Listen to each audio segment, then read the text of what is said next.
আপনারা জানেন যে আমাদের দেশে যে বর্তমানে যে ডিএমএফ মেটস তারা এখন আন্দোলন করতেছে যে তারাও যাতে বিএমডিসি রেজিস্ট্রেশন প্রাপ্ত হয় এবং সেই সাথে তারাও যাতে ডাক্তারের নাম যুক্ত করে তারা তাদের মতন ভাবে প্র্যাকটিস করতে পারে। কিন্তু আপনি যদি দেখেন এটা কিন্তু রীতিমতো একটা রোগীর সাথে প্রতারণা। কারণ কি আমরা যারা আছে বিডিএস বা এমবিবিএস যারা আমরা ডিগ্রি ধারণ করে তারা আপনার 5 বছরের একটা কোর্স করে, তারপরে আপনার ইন্টার্নি করে, তারপরে তারা প্র্যাকটিসের জন্য যোগ্যতা অর্জন করে। এর আগে কিন্তু হয় না।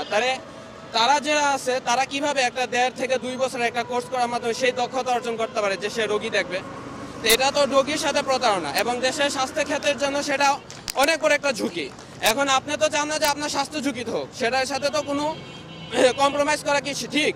সেটা তো ঠিক না। তো সেই বিরুদ্ধে সেটার প্রতি আমাদের হচ্ছে যে আজকের কর্মসূচি যে মানুষের মধ্যে সচেতনতা তৈরি হবে এবং ওদের বিরুদ্ধে আমাদের যে তারা যাতে আমাদের মতন ডাক্তার নাম ধরন না করে যাতে রোগীর সাথে প্রতারণা না করতে পারে সেই পক্ষে আমাদের আজকে কর্মসূচি। এখানে আমরা কঠোর পদক্ষেপ নিতে পারি যে আমরা পেন ডাউন এটা করতে চাচ্ছি। এটা যদি আমাদের করতে হলে এটা বাস্তবায়ন করতে হলে আমাদের অবশ্যই যারা আমাদের থেকে যারা সিনিয়র আছে তাদের অবশ্যই এই বিষয়ে আরো অগ্রসর হইতে হবে। তারা যদি আরো অগ্রসর হয় আমরা তাদের সাথে থেকে আমরা আরো এটাকে বাস্তবায়ন করতে পারবো। তবে এই ক্ষেত্রে যারা আমাদের বিরুদ্ধে এটা জিনিসটা করতেছে তাদেরকে আমরা শুধু এটাই বলবো যে তাদেরকে আমরা ফেলে দিচ্ছি না, তারা আমাদের সাথেই থাকুক, আমাদের সাহায্য করুক, কিন্তু তারা যে সহকারী হিসেবে তারা যেটা চাচ্ছে আমাদের সমান ডাক্তার পদবি চায়, এটা তো কখনোই সম্ভব নয়। তাদের ন্যূনতম যদি জ্ঞান থাকে এই বিষয়ে তারা তো এই যুক্তিটা তারা দিতেই পারে না।